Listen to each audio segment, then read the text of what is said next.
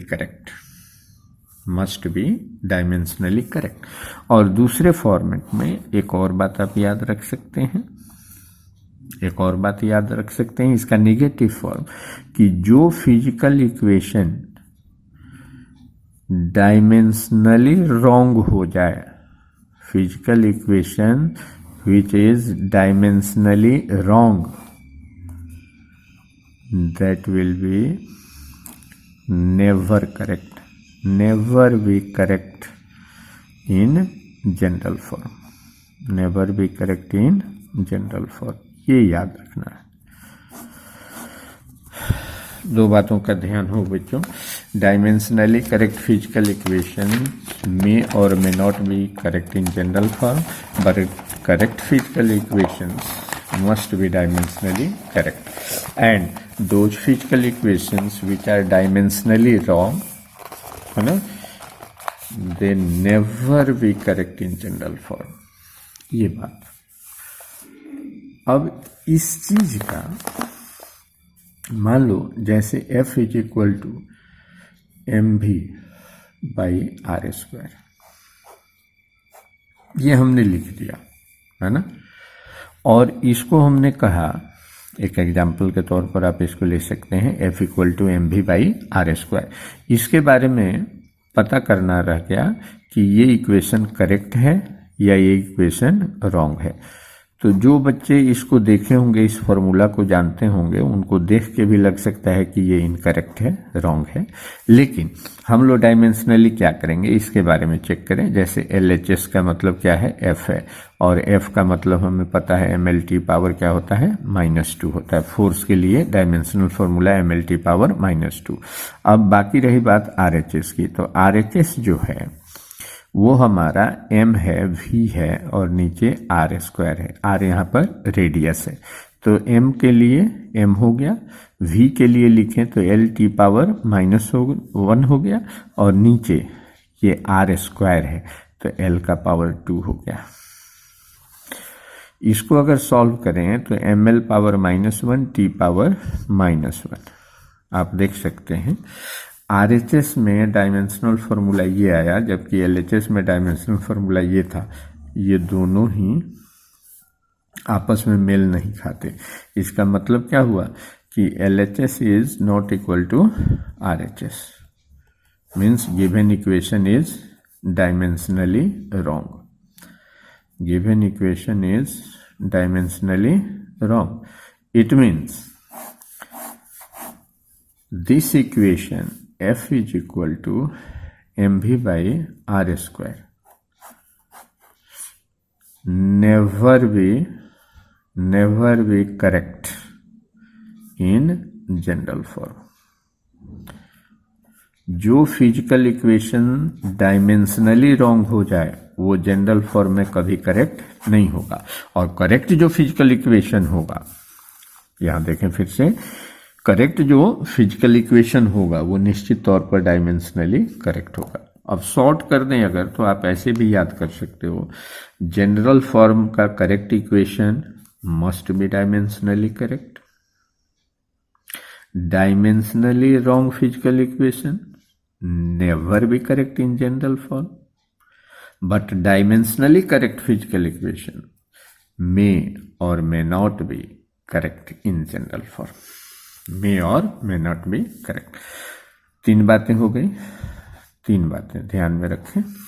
पहला जो चीज है वो क्या है, जनरली करेक्ट, जनरली करेक्ट तो must be dimensionally correct, must be dimensionally correct.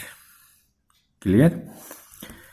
यहां पर क्या है, अब बात करते हैं डायमेंशनली करेक्ट, डायमेंशनली करेक्ट तो क्या कहेंगे, मे और may not be correct, may not B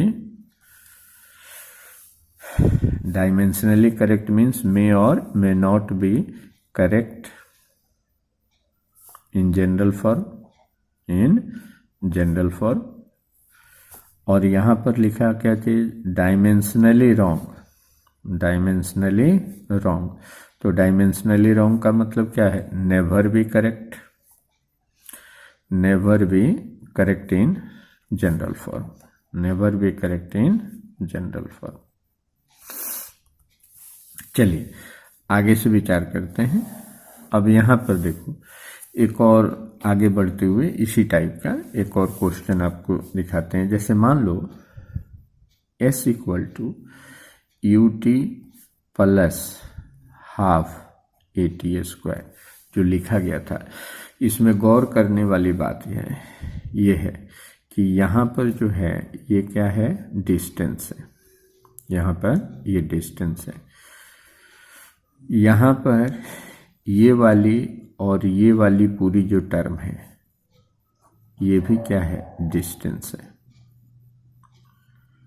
यहाँ से ये दोनों मिलकर के भी क्या है, डिस्टेंस है।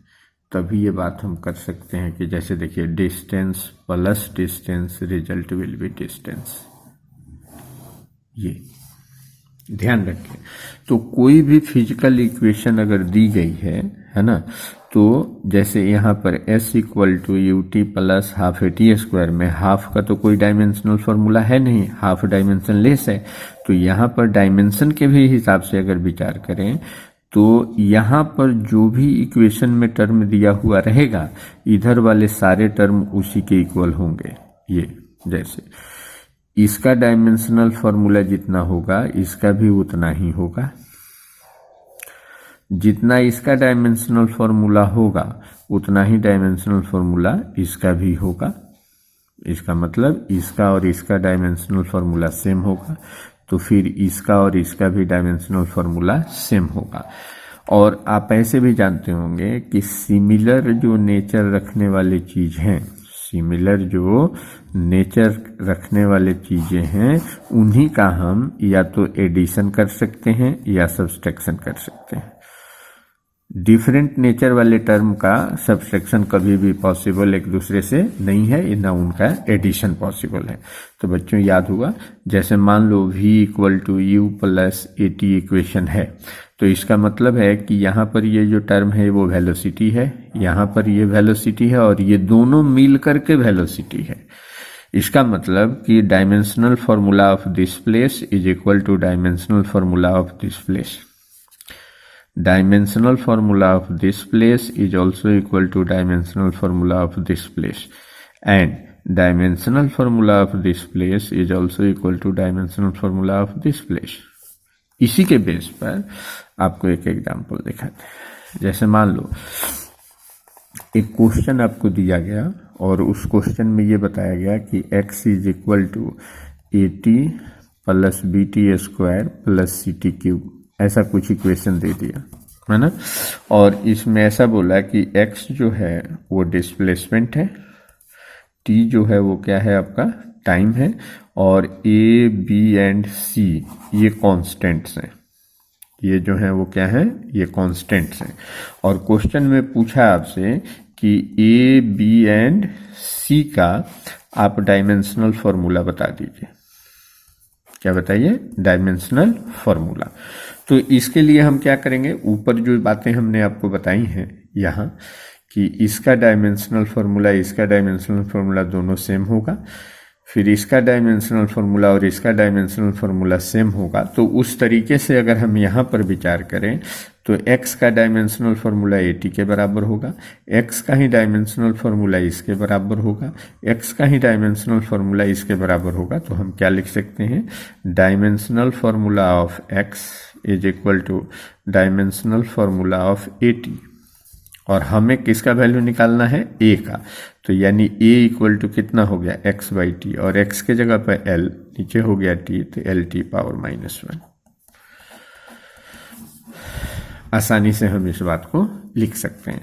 अब इसी तरीके से यहाँ से ध्यान से देखो, यदि हम इसकी बात करें तो डायमेंशनल फॉर्मूला, फिर हमने क्या लिख दिया, देखो dimensional formula of x is equal to dimensional formula of b t square.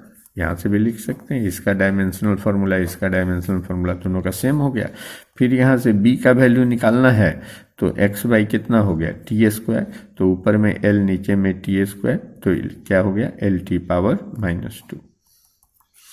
और जैसा कि आपको अभी हमने बताया था, आप यहाँ ध्यान दें कि अगर इसका डायमेंशनल फॉर्मूला इसके इक्वल है और इसका डायमेंशनल फॉर्मूला इसके इक्वल है, इसका मतलब इसका डायमेंशनल फॉर्मूला इसका डायमेंशनल फॉर्मूला भी इक्वल है। तो हम यहाँ से भी ये बात लिख सकते हैं कि dimensional formula of 80 is equal to dimensional formula of b t square. हमें वैल्यू निकालना है किसका, b का। तो b इक्वल टू कितना हो गया, 80 बाई टी स्क्वायर, t से t कैंसिल हो गया, तो a के जगह पर a का डायमेंशनल फॉर्मूला हम निकाल चुके हैं। यहाँ पर कितना है, एल टी पावर -1, और नीचे हो गया आपको t, ये ऊपर शिफ्ट हो जाएगा तो कितना हो गया, एल टी पावर -2। यहाँ से आप देख सकते हैं b का जो डायमेंशनल फॉर्मूला यहाँ पर हमने लाया था, वही b का डायमेंशनल फॉर्मूला यहाँ पर भी आ गया। तो क्लियर हो गया ये चीज़। अब जरा ध्यान दें, उसी तरीके से dimensional formula of x is equal to dimensional formula of c t cube कर सकते हैं। तो dimensional formula of c is equal to x by t cube, तो l by t power 3, l t to the power -3। तो चलिए अब आगे आपको दिखाते हैं। तो एक टाइप का तो हमारा काम हो गया एप्लीकेशन में, दूसरे टाइप का जो एप्लीकेशन है इस पर विचार करते हैं। दूसरे टाइप के एप्लीकेशन में हम ये बात करेंगे कि इसका जो एप्लीकेशन है दूसरा, वो है to convert the unit of physical quantity from one system to another, एक सिस्टम से दूसरे सिस्टम में डायमेंशनल मेथड से हम कैसे कन्वर्जन कर सकते हैं।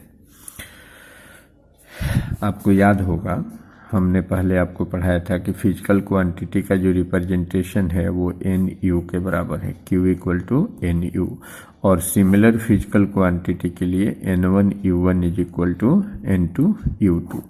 यहाँ से आपको इसको कन्वर्ट करने के काम में इस फॉर्मूला का हम इस्तेमाल करेंगे। जैसे कैसे करेंगे, मान लीजिए आपको एग्जाम्पल दे दिया गया, एक एग्जाम्पल से इसको समझते हैं कि जैसे मान लीजिए आपको दे दिया 200 gram centimetre per second square, है ना। इसको आप कन्वर्ट कीजिए उस सिस्टम में जिस सिस्टम में मास के लिए किलोग्राम, लेंथ के लिए किलोमीटर और टाइम के लिए आवर इस्तेमाल में लाया जाता हो।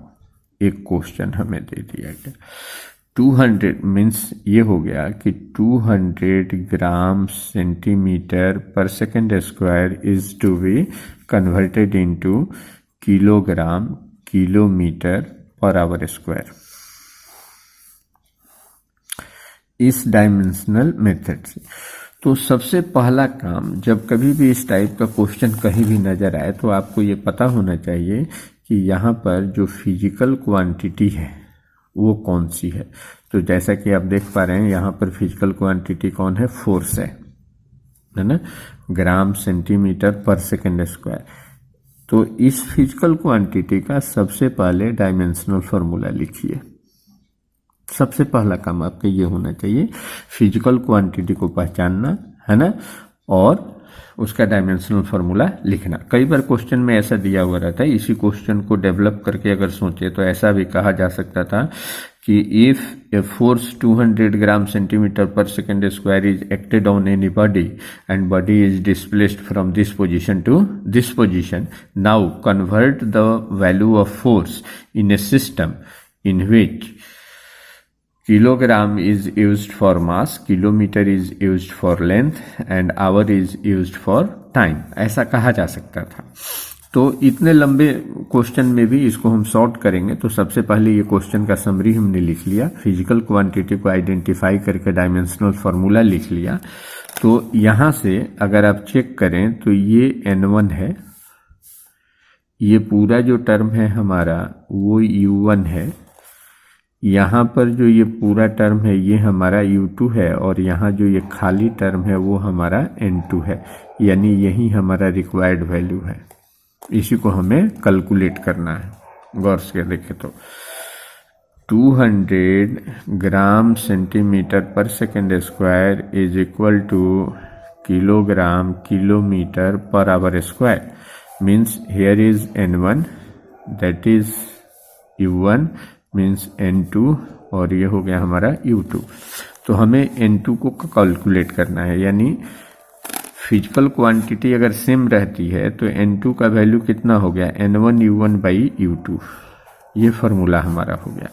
अब जरा देखो, अब U1 की बात अगर करें तो M1 L1 T1 पावर -2 कर लो। जो डायमेंशनल फार्मूला यहाँ पर है हमारा MLT पावर -2, उसके जगह पर हम लिखने जा रहे हैं U1। तो U1 मतलब वैसा यूनिट है ना जो गिवन सिस्टम का हो, तो उसके लिए 1 इस्तेमाल कर लें। M के जगह पे M1, L के जगह पे L1, T के जगह पर T1 पावर -2। क्लियर। उसी तरीके से अगर U2 लिखना हो तो हम लिख लें M2 L2 T2 पावर -2, ऐसा हो गया।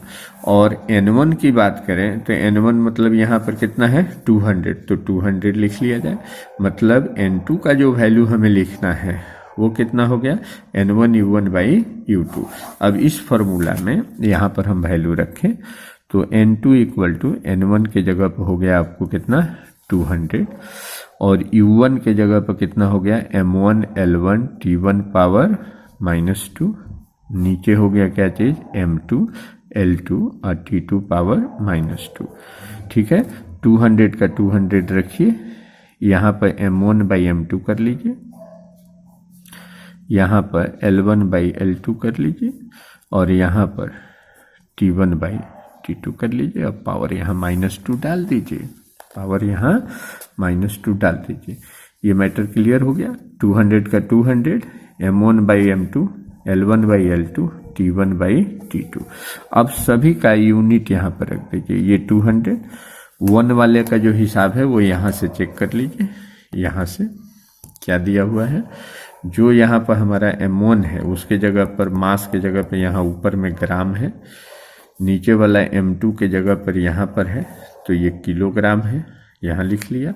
L1 के जगह पर ऊपर में क्या है सेंटीमीटर, और नीचे यहाँ पर क्या है L2 के जगह पर किलोमीटर, और यहाँ पर ऊपर में सेकेंड और नीचे में आवर, और -2 हो गया पावर।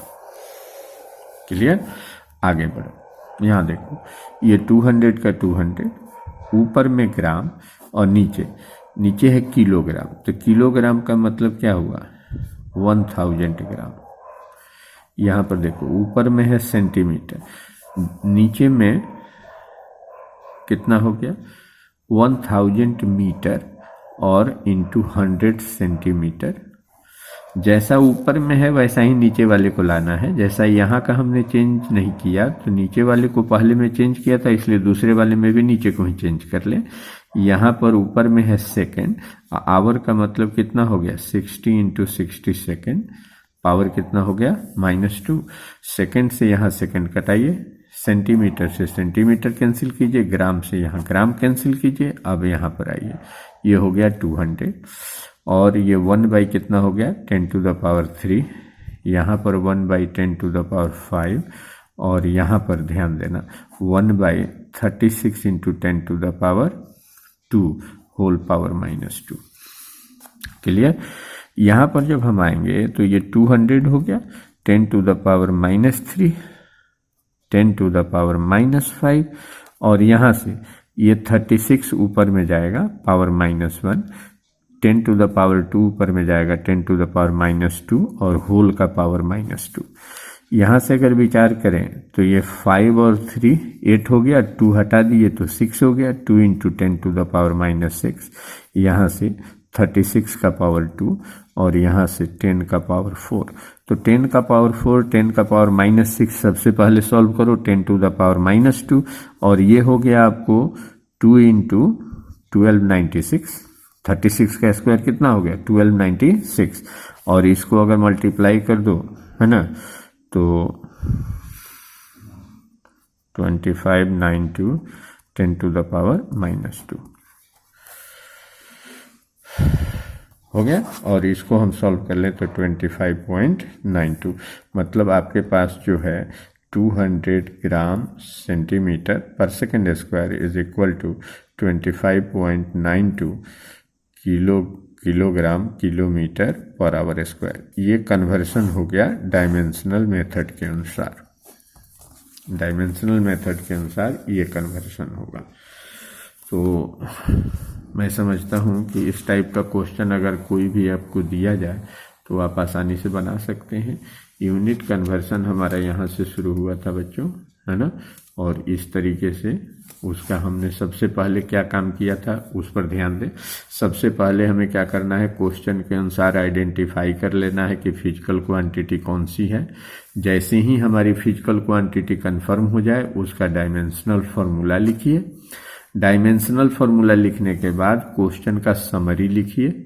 जैसे यहाँ हमने लिखा है 200 gram centimetre per second square is equal to dotted kilogram kilometre per hour square.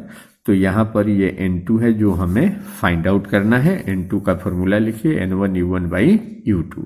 उसके बाद अब ये जो डायमेंशनल फार्मूला हमने कैलकुलेट किया है, इस डायमेंशनल फार्मूला के रेस्पेक्ट में यूनिट लिखिए।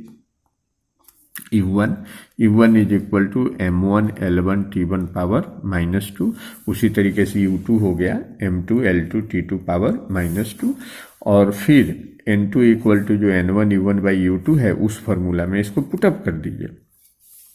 जैसे ही इस फार्मूला में पुटअप करेंगे ये 200 का 200 आ गया, M1/M2 एक साथ, L1/L2 एक साथ, T1/T2 एक साथ, पावर जैसा भी दिया हुआ है वैसा ले लीजिए। अब इसके आगे जब हम सॉल्व करेंगे तो पहले वाले में आप लिख लीजिए ऐसा जो भी दिया हुआ है। जो गिवन सिस्टम है उसमें ग्राम सेंटीमीटर पर सेकेंड स्क्वायर था, जिसमें कन्वर्ट करना है वो kilogram kilometre per hour square था, इसको हमने ऐसा लिख लिया। अब अपनी सुविधा के अनुसार, यहाँ फायदा आपको ये है कि अपनी सुविधा के अनुसार अगर हम किलोग्राम को ग्राम में चेंज कर सकते हैं, किलोमीटर को सेंटीमीटर में चेंज कर सकते हैं, आवर को सेकंड में चेंज कर सकते हैं, तो पहले वाले में का अगर आपने ये नीचे वाला सॉल्व किया तो दूसरे वाले में भी नीचे वाले को ही सॉल्व कीजिए, तीसरे वाले में भी नीचे वाले को ही सॉल्व कीजिए। इससे क्वेश्चन बनाने में आसानी होगी। और बाकी का कैलकुलेशन तो जो हमने समझाया है उसको एक बार फिर से आप रिपीट करके देख लीजिए और फाइनल आंसर आपका यहाँ पर ये आ जाएगा। अब जो है थोड़ा सा हम और आगे बढ़ते हैं बच्चों, तीसरे तरह के एप्लीकेशन के बारे में।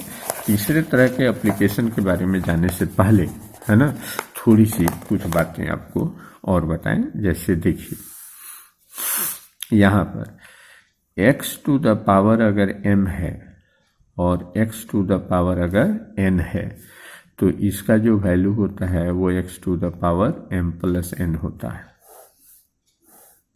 ये आपने पढ़ा होगा कि बेस अगर सेम है तो पावर ऐड हो जाते हैं, उसी तरीके से नहीं अगर जानते हैं तो ध्यान से देखें, x to the power m और by x to the power n हो तो result x to the power m minus n हो जाता है।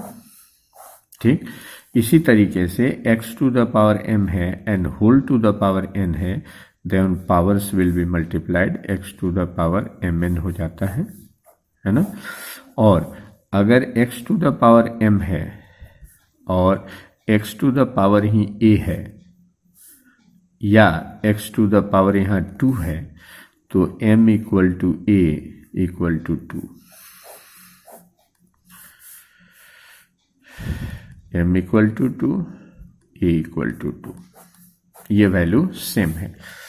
इस चीज को यहां पर होमोजेनिटी के नाम से जानते हैं।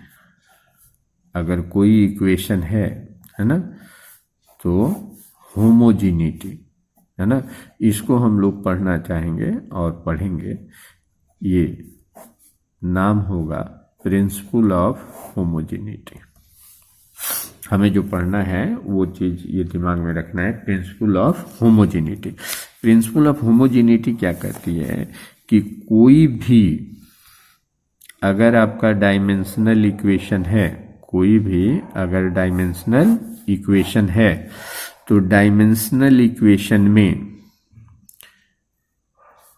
सेम डायमेंशनल नोटेशन का पावर जो होगा, पावर ये भी सेम होगा। ये कहलाती है आपको क्या चीज, प्रिंसिपल ऑफ होमोजेनिटी। एक बार फिर से सुने बच्चों, प्रिंसिपल ऑफ होमोजेनिटी क्या है?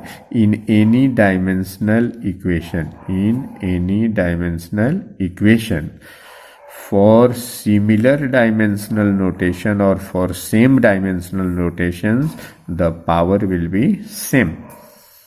चलिए इसको एक एग्जाम्पल से समझ लेते हैं। इस तरीके से मान लीजिए कि जैसे अभी हमने पढ़ा था कि f is equal to M l t power minus 2, ये एक डायमेंशनल इक्वेशन है, ये आपको दिया हुआ है। अगर इसी को इस तरीके से दे दिया, क्वेश्चन के फॉर्मेट में ऐसा दे दिया, ये तो हम जानते हैं कि इतना होता है।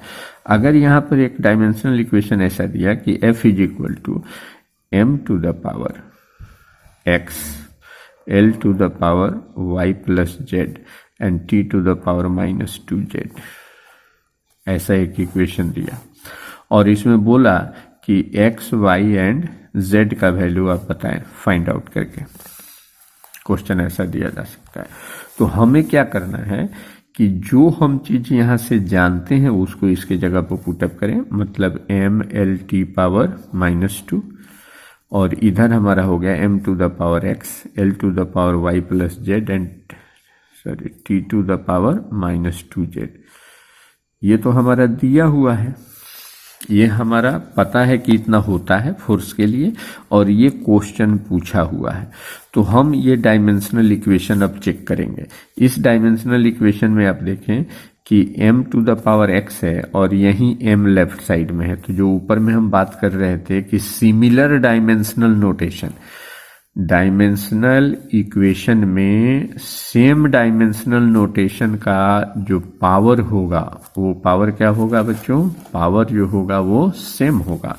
तो यहाँ पर m to the power x और यहाँ पर m to the power 1 means m to the power x is equal to m to the power 1, it means x is equal to 1। ठीक इसी तरीके से l to the power y plus z और यहाँ पर l टू द पावर कितना है? 1, तो यानी y plus z is equal to 1। और तीसरी बार में देखें t टू द पावर कितना है? माइनस 2z और यहाँ t टू द पावर क्या है? Minus 2, it means minus 2z is equal to minus 2, it means z is equal to 1। तो यहाँ से z का वैल्यू हमने कैलकुलेट कर लिया 1, यहाँ से x का वैल्यू कैलकुलेट कर लिया 1 और यहाँ बीच वाला जो इक्वेशन है अब इस पर हम विचार कर ले। तो यहाँ से z का वैल्यू उठा के यहाँ पर रख दो, तो y plus 1 is equal to 1, it means y is equal to क्या हो गया 0। तो ऊपर वाले इक्वेशन से, इस डायमेंशनल इक्वेशन से x is equal to 1, y equal to 0 and z equal to 1, ये हमारा आंसर हो, ये हम इसका आंसर लिख देंगे। इसी टाइप से अब आप देख सकते हैं, मान लीजिए फोर्स के लिए ही लिखा गया कि m to the power minus x, l to the power z plus y and t to the power minus z है। अब ऐसा है तो फिर इसके लिए भी आसानी से आप निकाल सकते हैं, इसको ट्राई करके देखें। हमने ये क्वेश्चन दे दिया। अब जो है तीसरे टाइप का जो एप्लीकेशन है वो ये है, to establish the relations, to establish the relationship among, to establish the relationship among various physical quantities, various physical quantities। पूरी बात अब ध्यान से देखें।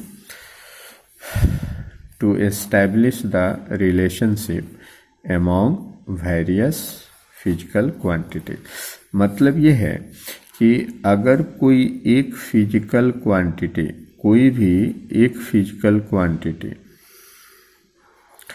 ये डिपेंड करती है ना, डिपेंड्स अपॉन 2 और मोर देन 2, 2 या 2 से अधिक अदर फिजिकल क्वांटिटीज पर अगर ये डिपेंड करती है, तो डायमेंशनल मेथड के हिसाब से, डायमेंशनल मेथड का इस्तेमाल करते हुए हम उन सभी फिजिकल क्वांटिटीज के बीच रिलेशन एस्टैब्लिश कर सकते हैं। Relation can be established, relation can be established. इसी के बारे में हमें देखना है। जैसे मान लिया जाए, एक एग्जांपल लेते हैं, एक एग्जांपल से समझे। यहाँ पर जैसे मान लीजिए कि हमको क्वेश्चन में कहा गया कि एक सिंपल पेंडुलम है, एक सिंपल पेंडुलम है, और सिंपल पेंडुलम का जो टाइम पीरियड है, टाइम पीरियड,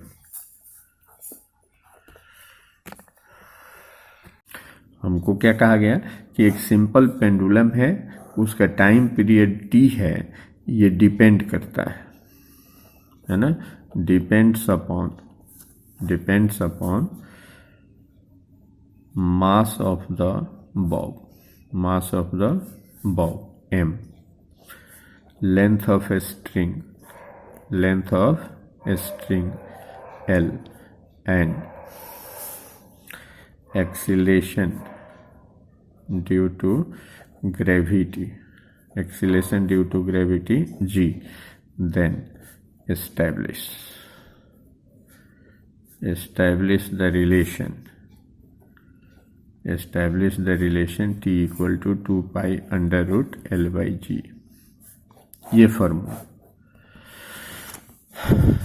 अब समस्या हो जाती है कई बार बच्चों के लिए ये कि भाई हम तो सिंपल पेंडुलम जानते नहीं हैं। मत जानो, कोई दिक्कत नहीं है भाई। टाइम पीरियड भी आपको पता नहीं है, मत मानो, कोई ज़रूरत नहीं है। आपको टाइम तो पता है, यहाँ पर टी लिखो सीधा। क्या लिखेंगे? सीधा सीधा चले आओ उस फिजिकल क्वांटिटी पर जो डिपेंड होने वाली है। अब दूसरा देखो, मास ऑफ द बॉब। हमको बॉब की भी जानकारी नहीं है। अरे हमको मास का तो मतलब होता है कि मास का हम m लिखेंगे, प्रोपोर्शनल टू m बना लो अपने मन से। उसके बाद लेंथ ऑफ ए स्ट्रिंग, तुम्हें स्ट्रिंग भी नहीं पता है कि स्ट्रिंग क्या होता है, इसको भी भूल जाओ। लेंथ तो पता है, यहाँ पर लिखो इस बात को। यहाँ पर हमने l लिख दिया, यहाँ पर हमने l लिख दिया। फिर जो है तीसरी चीज, acceleration due to gravity g।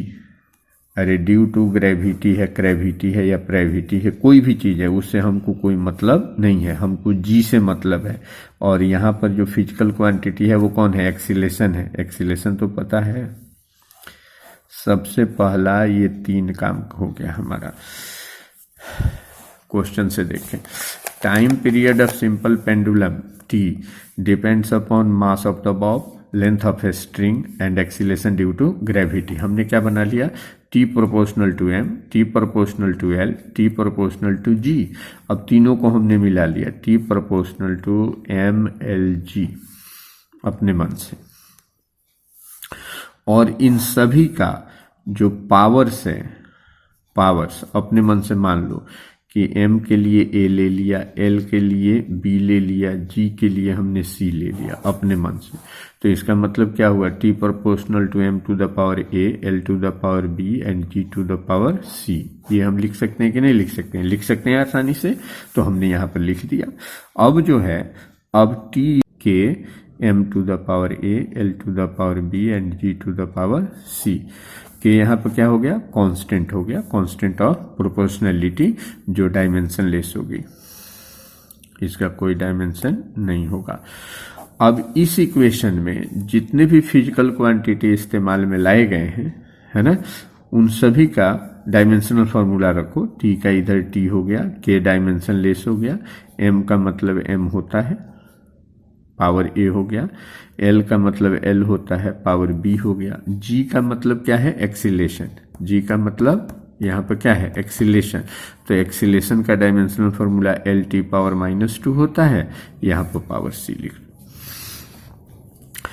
Details अगर बनाना हो तो हम वहाँ पर क्या लिखेंगे, ये इक्वेशन लाने के बाद हम लिखते हैं putting the dimensional formula of physical quantities used in this equations. तो हमने यहाँ पर लिख लिया, और इसको अब आगे बढ़ाएं तो ये m to the power a हो गया, l to the power b हो गया, और यहाँ से l to the power c और t to the power -2c।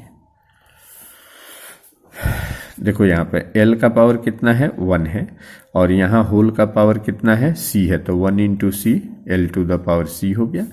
T का पावर कितना है, -2, और यहाँ पर पावर C है, तो T to the power -2C हो गया। कई बार बच्चे कंफ्यूज हो जाते हैं आगे चल करके, आप बिल्कुल कंफ्यूज न हो, इत्मीनान से एक एक पॉइंट को देखते हुए चलें और ध्यानपूर्वक देखते हुए चलें। तो इधर साइड में t हो गया, और इधर साइड में m to the power a, और l टू द पावर, यहाँ पर क्या हो गया, b एंड c है, तो l to the power b plus c हो गया। क्योंकि अभी थोड़ी देर पहले मैंने बताया था कि सिमिलर नोटेशंस है ना, सिमिलर अगर बेस है तो पावर इनके ऐड हो गए, तो t to the power -2c यहाँ पर हो गया। अब देखो, राइट साइड में m है, l है, t है, जबकि लेफ्ट साइड में केवल और केवल हमारा क्या है, t है। तो अगर इसी फॉर्मेट में हमें लिखना है तो हम बड़े आसानी से लिख सकते हैं बच्चों, m to the power 0, l to the power -2c। अब ये एक complete dimensional principle of homogeneity, यहाँ से हम विचार करें। अब हम क्या इस्तेमाल कर लेंगे, principle of homogeneity. Principle of homogeneity को इस्तेमाल करें तो m to the power 0, m to the power a, यहाँ से लिख लें m to the power a equal to m to the power 0, it means a equal to 0। फिर से यहाँ देखें, l to the power b plus c और l to the power 0। इसका मतलब क्या हुआ कि l to the power b plus c, l to the power 0, मतलब b plus c equal to 0। इसका मतलब b इक्वल टू -c। काम हो गया। अब तीसरे पार्ट पे विचार करें, t to the power -2c और t to the power 1, t to the power -2c, t to the power 1, -2c equal to 1, c equal to -1/2, और इसको उठा के अगर यहाँ रख दें तो b equal to -1/2 is equal to 1/2। अब अगर आप ध्यान से देखो तो हमने सारी चीज़ का वैल्यू कैलकुलेट कर लिया। a का वैल्यू 0, यहाँ से लास्ट में c का वैल्यू ये, और ये b का वैल्यू 1/2। अब आ जाइए इक्वेशन नंबर कहाँ पर, इक्वेशन नंबर 1, इक्वेशन नंबर 1 इसमें। तो t का जो वैल्यू हो गया बच्चों, t इक्वल टू यहाँ पर k, देखो m to the power a मतलब m to the power 0, l to the power b मतलब हाफ, और G to the power C है, सी का वैल्यू हमने लिया है -1/2। तो यहाँ पर k का k हो गया, m टू द पावर 0 हमारा कितना हो गया 1 हो गया, और l टू द पावर यहाँ हाफ कर लिए और नीचे ला करके g to the power half कर लिए, क्योंकि g टू द पावर -1/2 था, नीचे लाए तो ये हो गया, और पावर 1/2 यहाँ से k हो गया, l/g होल का पावर 1/2 हो गया, और यहाँ से आप देखो t equal to k under root कितना हो गया l/g। तो t का value k under root l/g हमने ला दिया, और हमें जो यहाँ प्रूफ करना था t equal to 2 under root l/g। और जैसा कि आपको पता है इस k का जो वैल्यू है यहाँ पर 2 लाने के लिए, 2 चूंकि क्या है डायमेंशन लेस है, इसलिए डायमेंशनली इसको कैलकुलेट किया नहीं जा सकता। तो यहाँ पर एक लाइन कहीं कहीं पर ये बात लिखी हुई रहती है या लिख दिया जाता है, with the help of experiment, with the help of experiment, value of k that is equal to 2 then t equal to 2 under root l/g, under root l/g। ये चीज हमारा हो गया। अब आगे चलते हैं इस बेस पर। अब इस टाइप के क्वेश्चन डायरेक्ट पूछे जा सकते हैं, या अब इसी के बेस पर हमारे पास जो आगे चल करके अब जो इससे रिलेटेड जो न्यूमेरिकल्स होंगे, है ना, उस पर कैसे काम किया जाएगा उस पर हम विचार करते हैं।